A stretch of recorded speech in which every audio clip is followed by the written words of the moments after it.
کاش موت میرا قصہ تمام کر دیتی، یعنی میں جو مر چکا تھا دوبارہ زندہ ہی نہ ہوتا۔ ما اغنا عنی مالیہ، آج میرے مال نے مجھے کچھ کام نہیں دیا۔ ہلک عنی سلطانیہ، میری بادشاہی بھی فنا ہو گئی۔ وَأَمَّا مَنْ أُوتِيَ كِتَابَهُ بِشِمَالِهِ، اور وہ لوگ جن کو نامہ اعمال بائیں ہاتھ میں دیا جائے گا، فَيَقُولُ يَا لَيْتَنِي لَمْ أُوتَ كِتَابِيَهْ، وہ کہے گا ہائے افسوس، کاش مجھے میرا نامہ اعمال نہ دیا جاتا۔ بائیں ہاتھ میں دینے کا مطلب یہ ہے کہ بھائی فیل، پڑھنے کی ضرورت ہی نہیں۔ اور دوسری جگہ قرآن پاک میں اور احادیث میں آتا ہے کہ وہ بائیں ہاتھ میں نامہ اعمال پیچھے سے دیا جائے گا، اسے پیچھے سے اس لیے دیا جائے گا کہ جب اس کو نامہ اعمال دیا جائے گا نا بائیں ہاتھ کی طرف، تو اب لینے سے انکار کر دے گا، کیونکہ اس کو پتا بھی میرے بائیں ہاتھ میں دے رہے ہیں تو پاکستان میں تو کام چل سکتا ہے نا، لیکن آخرت میں تو نہیں چلتا۔ تو وہ پیچھے سے بھی اسے جب ہاتھ پیچھے کرے گا فرشتے پیچھے سے پکڑا دیں گے اسے، بولے اعوذ باللہ تعالی، تو کہے گا افسوس، کاش مجھے میرا نامہ اعمال دیا ہی نہ جاتا۔ وَلَمْ أَدْرِ مَا حِسَابِيَهْ، اور میں نے کبھی سیریس ہی نہیں لیا تھا کہ میرا حساب بھی ہونا ہے۔ یا لیتہا کانت القاضیہ، اے کاش موت میرا قصہ تمام کر دیتی، یعنی میں جو مر چکا تھا دوبارہ زندہ ہی نہ ہوتا، نہ زندہ ہوتا اور نہ یہ معاملات ہوتے۔ ما اغنا عنی مالیہ، آج میرے مال نے مجھے کچھ کام نہیں دیا۔ ہلک عنی سلطانیہ، میری بادشاہی بھی فنا ہو گئی۔ دنیا میں اگر کوئی بادشاہ تھا، کوئی کسی بڑی پوسٹ پہ تھا، سب کچھ اس سے جاتا، اور سر آخرت میں کیا جاتا رہا؟ دنیا میں جاتا رہتا۔ وہ انگلش میں ایک نظم بھی ہے، ڈیتھ دا لیولر۔ ڈیتھ وہ چیز ہے جو ہر چیز کو لیول کر دیتی ہے۔ کیسے؟ دنیا میں چاہے کوئی بادشاہ تھا، امریکہ کا پریزیڈنٹ تھا، یا وہ کسی فٹ پاتھ پہ بھیک مانگنے والا لاوارث انسان تھا، دونوں مرنے کے بعد ایک لیول پہ ہیں، وہ بھی زمین کے اندر ہے، وہ بھی زمین کے اندر ہے۔ ڈیتھ سب کو برابر کر دیتی ہے۔ اگر کوئی کسی محل کے اندر تھا، وہ بھی زمین کے اندر چلا گیا، آپ چاہے اس کا مزار بھی بنا لیں، ہے زمین کے اندر ہی ہے، باہر نکال کے مزار بنانے کا رسک کوئی نہیں لے سکتا، کیونکہ آپ کو جو وہ عقیدوں کی کہانیاں کرائی گئی ہیں اس میں تو رسک لیے نہیں نہ جا سکتا۔ اسی لیے میں اکثر کہتا ہوں نا، اکثر لوگ کہتے ہیں وہ جی ہمارے بزرگوں کی لاشیں سلامت نکلتی ہیں، تو میں بڑی معصومانہ خواہش رکھتا ہوں کہ لاش تو دفنانے کے بعد سلامت نکلنی ہے نا، تو آپ دفنانے سے پہلے 1 مہینے کے لیے وہ لاش باہر رکھ دیں اور مجھے بتائیں آپ کہ وہ سلامت رہتی ہے اور بدبو نہیں چھوڑتی، تو یہ رسک آپ کیوں نہیں لیتے؟ یہ لیں اور پوری دنیا کو آپ اپنے مکتب فکر کے اندر لے آئیں، بعد میں جو آپ نے کلیم کرنے ہیں تو پہلے کر کے بتائیں۔ یہ رسک آج تک نہیں کسی نے لیا، تو یہ سب کی سب کہانی ہے۔ اعوذ باللہ تعالی، تو وہ کہے گا کہ کاش دنیا میں میرا معاملہ ہی تمام ہو جاتا، نہ آج میرا مال میرے کام آ سکا، نہ میری بادشاہت وہ بھی ختم ہو گئی۔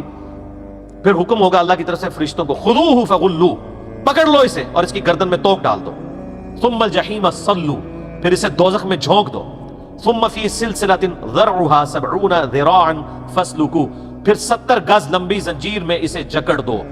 یہ 70 تو عدد کثرت کے لیے استعمال ہوا ہے۔ بخاری مسلم میں حدیث ہے کہ جس نے دنیا میں ایک بالشت زمین بھی کسی کی دبائی تو 7 زمینوں کا توق اس کے گلے میں لٹکا دیا جائے گا، اس ایک گناہ کی پاداش میں۔ حقوق العباد کا معاملے کتنے سٹرونگ ہے۔ ایک بالشت زمین، یہاں لوگ پورے پلاٹ ہڑپ کر جاتے ہیں اور بھائیوں کے مرنے کے بعد اپنے بھتیجوں کی جائیداد کے اوپر بھی قبضہ کر لیتے ہیں، تو اللہ تعالیٰ ہمارا ہے کہ ایک لمبی زنجیر سے اسے جکڑا جائے گا۔ انہ کان لا یؤمن باللہ العظیم، یہ بدبخت اللہ پر ایمان نہیں رکھتا تھا۔ اچھا اس طرح کی آیات آتی ہے نا تو مسلمان فوراً خوش ہو جاتے ہیں کہ اچھا ایڈا ڈرایا ہے تے کافروں دے بارے جائے تھا، فوراً خوش ہوتے ہیں۔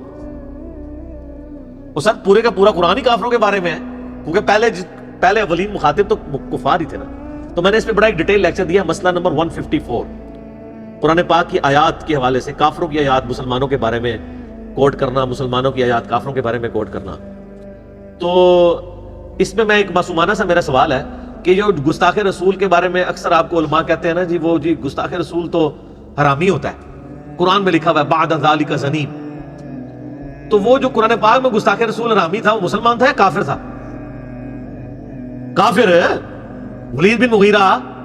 تو آپ آج کل کے مسلمانوں کو کیوں آپ گستاخ رسول کہتے ہیں؟ یہ تو آیات کافروں کے بارے میں نازل ہوئی ہے۔ پھکی تو وہ پارٹی جو قرآن کی آیات اپنے اوپر لینے کے لیے تیار نہیں ہے، بتوں والی آیات، یہ کافروں والی آیات، خود پوری دنیا کو وہ کافروں والی آیات فٹ کر رہی ہے، بعد ذالک زنیم۔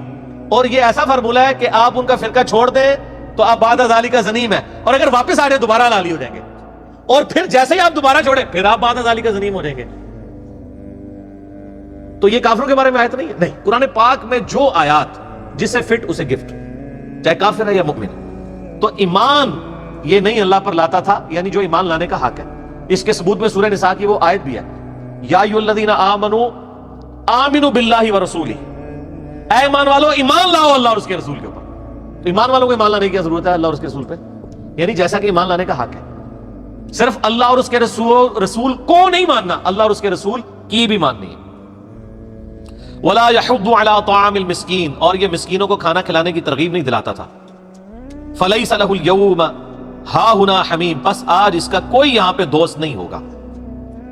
ولا طعام الا من غسلین، اور اس کو کھانا بھی ملے گا تو وہ پیپ زخموں کا، والعیاذ باللہ تعالی، اس کے سوا کھانا بھی کوئی نہیں. دنیا میں اللہ کی راہ میں خرچ کر کے اللہ کے بینک میں ہمیشہ کے لیے اس نے سٹور نہیں کیا، تو آج یہاں پہ اس کو زخمیوں کا پیپ وہ غذا کے طور پہ ملے گا. اللہم اجرنا من النار. بخاری اور مسلم کی حدیث ہے، نبی علیہ السلام نے فرمایا کہ انسان کہتا ہے میرا مال میرا مال میرا مال، پوری زندگی یہی کرتا رہتا ہے، حالانکہ تیرا مال وہ ہے جو تو نے کھا لیا یا پہن کر بوسیدہ کر لیا یا اللہ کی راہ میں خرچ کر کے قیامت کے دن کے لیے سٹور کر لیا. باقی تو تیرے پچھلوں کا مال ہے جو ورثاء میں تقسیم ہو جائے گا. آپ نے اپنے رشتہ داروں میں قریبی لوگوں نے میں آبزرو کیا ہوگا کہ جب امیر لوگ مرتے ہیں تو پیچھے کس طرح بندر بانٹ شروع ہوتی ہے، اور لوگ اس وقت وہ لوگ جنہوں نے نماز بھی نہیں پڑھی ہوتی کہتے ہیں یہ تو شرعی حکم ہے نا جی وراثت تقسیم کرنی ہے. وہ شریعت کے اس حکم پہ عمل کرنے کے لیے بےتاب ہوئے ہوتے ہیں، ٹھیک ہے، کیونکہ دنیاوی منفعت وابستہ ہوتی ہے. تو وہ مال تو پچھلوں کے لیے آپ نے چھوڑ دیا. مال وہ ہے جو آپ نے خود استعمال کر لیا یا آخرت میں سٹور کر لیا، وہ آپ کا مال ہے. ولا طعام الا من غسلین، اور اس کو کھانا نہیں ملے گا بجوز اس کے کہ اسے پیپ ملے گی، والعیاذ باللہ. لا یاکلہ الا الخاطئون، جسے کوئی نہیں کھائے گا بجوز خطا کاروں کے. یعنی یہ پیپ جو ہے نا یہ کھانا ہے ہی ان لوگوں کے لیے جو دنیا میں اللہ کے مجرم رہے ہیں، اہل ایمان کے لیے نہیں ہے. فلا اقسم بما تبصرون، اب یہ وہ نہ آ گئی ہے. میں کہتا ہوں قرآن کا سٹائل ہے نہ. اب یہ دیکھیں اس کا لفظی ترجمہ ہے پس نہیں قسم کھاتا ہوں میں ان چیزوں کی جنہیں تم دیکھتے ہو، لیکن یہ نہ الگ سے نہیں. تم جتنے بھی فرسودہ خیالات پیش کر رہے ہو وہ سب کے سب غلط ہے. نہ اقسم بما تبصرون، مجھے قسم ان چیزوں کی جو تم دیکھ رہے ہو، وما لا تبصرون، اور وہ ان چیزوں کی بھی جو تمہیں نظر نہیں آ رہی ہے، چاہے فزیکل ورلڈ سے تعلق رکھتی ہیں چاہے وہ روحانی دنیا سے، فرشتوں کی شکل میں، عذاب قبر کی شکل میں، ان تمام کی میں قسم یاد فرماتا ہوں. انہ لقول رسول کریم، بے شک یہ جو قرآن ہے یہ ایک عزت والے رسول کا کلام ہے، یعنی نبی صلی اللہ علیہ وآلہ وسلم ہے تو کلام الہی ہے.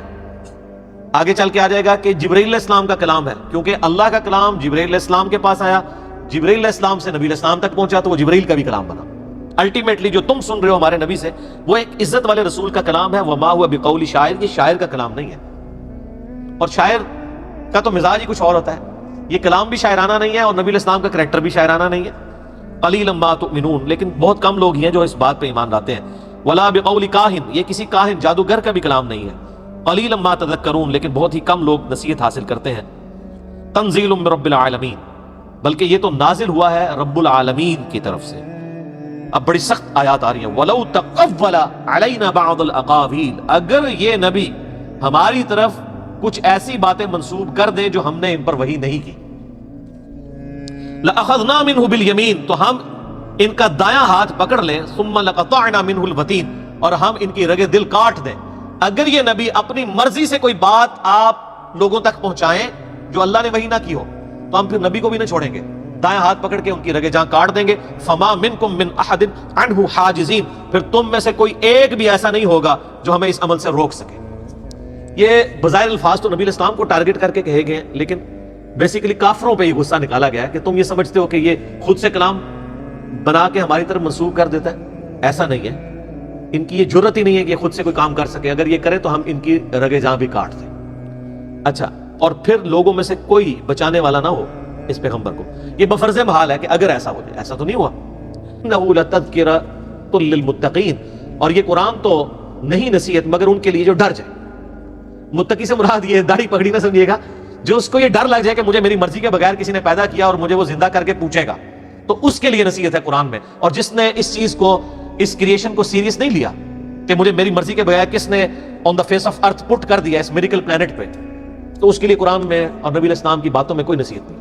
وَإِنَّا لَنَعْلَمُ أَنَّ مِنْكُمْ مُكَذِّبِينَ، اور اے نبی ہمیں خوب معلوم ہے کہ تم میں سے بعض، یعنی نبی علیہ السلام کو تسلی دی جا رہی ہے کہ ان لوگوں میں سے آپ علیہ السلام کو لوگ جھٹلاتے ہیں. وَإِنَّهُ لَحَسْرَةٌ عَلَى الْكَافِرِينَ، تو یہ جو کچھ ہمارے پیغمبر کے ساتھ کر رہے ہیں، ٹھٹا اور مذاق کر رہے ہیں کہ عذاب کیوں نہیں آ رہا، عذاب تو آنا ہے جب اللہ تعالیٰ نے طے کیا ہے، یہی مذاق جو ہے نا ہمارے پیغمبر کے ساتھ، یہ باعث حسرت بن جائے گا ان کے لیے. وَإِنَّهُ لَحَقُّ الْيَقِينَ، اور بے شک یہ حق ہے، یعنی قرآن کی تعلیمات کے مرنے کے بعد زندہ کیا جائے گا اور تمہیں اعمال کا جواب دہ ہونا پڑے گا. فَسَبِّحْ بِاسْمِ رَبِّكَ الْعَظِيمِ، تو اے نبی آپ اپنے رب کا نام لے کر اپنے رب کی عظمت بیان کرتے رہیں. اسی کے تحت پھر صحیح بخاری اور مسلم میں آتا ہے جب یہ آیات نازل ہوئی ہیں تو نبی علیہ السلام سبحان ربی العظیم پڑھا کرتے تھے رکوع میں، اور جب وہ آیت نازل ہوئی سبح اسم ربک الاعلی، تو اس کے بعد سے آپ پھر سجدوں میں سبحان ربی الاعلی پڑھا کرتے تھے.